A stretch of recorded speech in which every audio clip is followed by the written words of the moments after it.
Today's episode has been brought to you by Casper Mattresses and Squarespace and Blue Apron. And what's up, everybody? Welcome to Daniel and Alexa's movie reviews. Special edition. Yes, we are in LA right now. This is our movie tour. And we are at a unique theater today. It's the CGV Cinema in Buena Park. Muy buena. And it's interesting because this is a very Korean. Yeah, we're Korean like the minority. Theater. It's really strange. There were Korean subtitles on our film. There were, and I was fine with that. I was pretty unfazed. Yeah, honestly, I forgot they were there half the time. Yeah, true. So, and they were also in 3D too, so that was pretty fabu. We just watched Guardians of the Galaxy Volume 2. Volume 2. Volume numero dos. And initial thoughts on Volume 91 2. West. First of all, Chris Pratt. What about Chris Pratt? He's Chris Pratt. He's Okay. beautiful. Okay. Mm-hmm. Sure. Yeah. It started off pretty typical. Yeah. Most of these space movies are like, oh no, our ship crashed and you crashed it so hard and now what do we do? And then you just figure out how to go from there. Yeah. It felt like it could have been just. Are there lights on? Yeah, there are. It was, I thought it was pretty good. It was satisfying. It was fun. I don't know if I like it better than the first one. I thought the first one was really good. I don't really remember the first one, to be honest. Sorry. It's okay. So we go exit 22, Valley View. Don't worry, I got it. I know. As a person sitting in the front seat, Okay, we're doing a review right now. I know. So, all right. Oh, Chris Pratt's so beautiful. I really like Chris Pratt. One thing that was really interesting that I mentioned to Alexa is that there were a lot of cameos in this movie, like really small cameos, and it made me wonder, like, are they setting something up for like the future, or is this just cameos to have cameos? Because I don't think they announced a third Guardians movie yet. They did. It just said in the credits. It said Guardians They said they'll will return. But yeah. that means the Infinity War movies. Okay. So. Too many. Yeah, but anyway, like there's. I won't spoil all the cameos, but Michelle Yeoh. Isn't she in Star Trek? I believe so. Yeah. She's going to be. Yay! I was right. Yeah. She's also. I mean, she was in what was that show? Marco Polo. Crouching Tiger, Hidden Dragon, Memoirs of a Geisha, and Sylvester Stallone was in it. I was like, wow, that's pretty strange. Anyway, so Kurt Russell is a new character. That was giving me some Tron vibes. Yeah, honestly, yeah, it's true. Because they thinged in the beginning, they thinged his face so that it looks young and all that. It's very, very. They could have casted Jeff Bridges and it would have made just as much sense. I know. Or I don't know, there's another guy that would fit that role. The guy in the whale movie. The whale movie. Or the dolphin movie. Oh, Chris Christopherson. Best friend. Yeah. Well, but it's a good touch because just bearded Caucasian male. It's a good touch Rugged. because Guardians is a throwback to the 80s and the the 70s, 80s, and this. How did you like the soundtrack compared to the first soundtrack? It wasn't as notable. Yeah, that's true. I mean, I don't know most of the songs. Yeah. Brandy is a great song. I don't know. What are you talking about? Ronald and I covered that song. That Boy's Mine. Stupid. Brandy by Looking Glass. Yeah, a lot of the songs I'm not too familiar with, but maybe that's just because I'm not that kind of music. What would you classify that kind of music? It's not folk like rock. pop. Yeah, folk rock. Folk rock. Folk rock of the 70s and 80s. movies. Not really soul. Like it was like white people soul music. I don't know how to explain it. Yeah. I don't know. It was cool. Yeah, It was very we're at the point where all these CGI movies Yeah, are was a done lot so of CGI. well. Well, but to the point where I was getting a little tired of all the CGI. Like, that's I was just true. like, this is a lot, and I feel like Marvel movies now have to feel like when they come back, they have to raise the bar so much. Like, Iron Man 3 had so much CGI going on. Well, but then for this one, it kind of lends Age of to Ultron. This one lends to it because it's a space story. It does, but like, I mean, it didn't. I didn't feel like I was slapped across the face of it in the first one.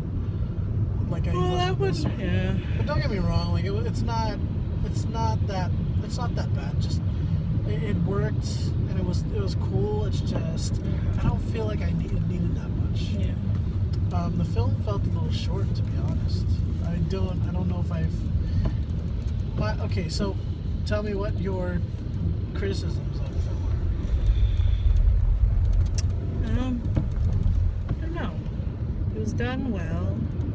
I like the cast. They're a good group. See, what always happens to me when these movies is like my eyes get tired and they start to get like teary, but then it's at the point where like you're supposed to cry in the movie, and I'm like, I'm not crying. My eyes are just tired. Yeah, like me too.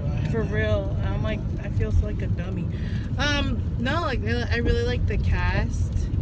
Like they're all really good together, and like they're just good. They're good people. They rounded out the cast. Yeah. With a couple new characters. Yeah, and it's just like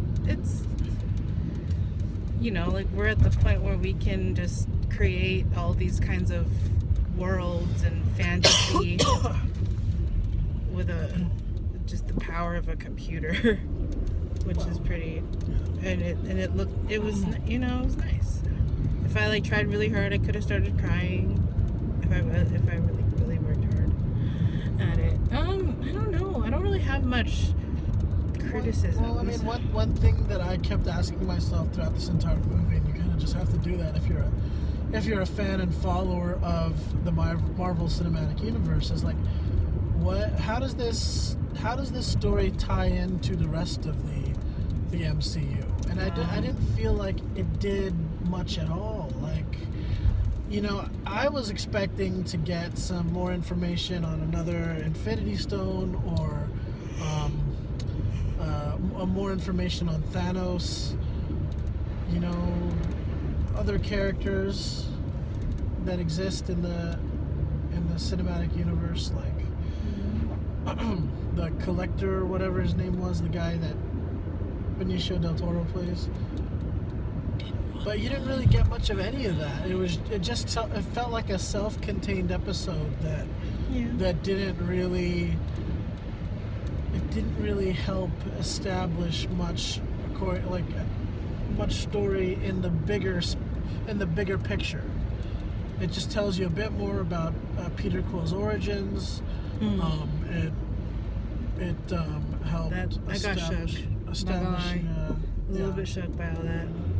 It just helped establish more about like the Guardians of the Galaxy being like a close-knit group, and it didn't feel like it was part of the universe, to be honest. It just felt like it was its own universe.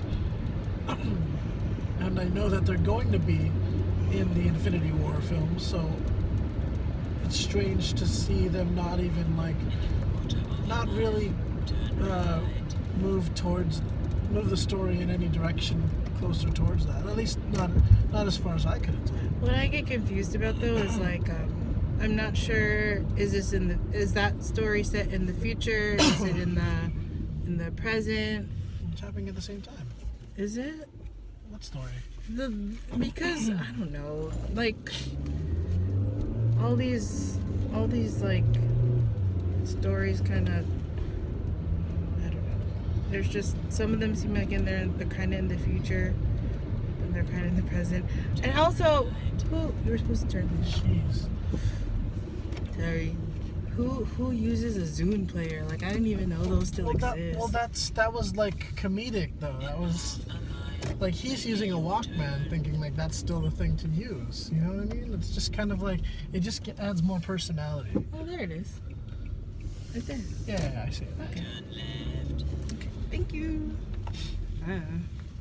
So It's anyway, Alexa, what would you rate on a scale of one? Jeez, I'm gonna need Vietnamese coffee. It's like one random cameo out of 5.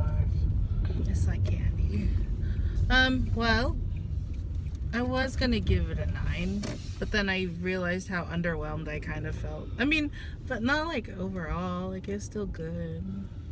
It wasn't like blah overwhelmed. It was like, okay, this is good. And Chris Pratt's there, so we're okay. I don't know. I just really like him and his wife. There's no parking. I will give it a minimum 8.9. Oh, you were gonna give it a 9, but now you're just gonna give it an 8.9. Yeah. Okay. All right. Well, I was gonna give it an 8, so I'm giving it an 8 out of 10. Cool. All right, guys. Guardians of the Galaxy. Dang, there is no parking. Guardians of the Galaxy Volume 2. I do appreciate the film. I think it's worth watching anyhow because it's a good film. It's kind of like along this. I kind of feel I enjoyed it about as much. Nope, handicap. Damn. I enjoyed it about as much as I enjoyed Star Trek Beyond. Yeah. But actually, I take that back. I enjoyed Star Trek Beyond a little bit more just because. Oh my God! There's no parking. It's Star Trek. Holy butts. Wow. We just went around the whole hotel and there's no parking. This sucks. I know where to tell your. Are we going to be loiterers if we go over there? I don't think so. Well, alright guys. Be sure to like, comment, subscribe. You can follow me on Instagram at Victor_Quan. I'm sorry, I messed that up again. You can follow me on Twitter at Victor_Quan. You can follow me on Instagram at Victor_Quan. You can follow me on Instagram at AlexcellentAnn, and you can follow me on Twitter at HalfConformist. Alright, peace y'all. Oh my gosh, my eyes are so teary. And happy birthday, Liam. Happy birthday, gosh. I wonder where else we'll watch movies. Well, we've watched movies in like San Jose. As if that's any. You can stop it now. It says no overnight parking. Okay, bye!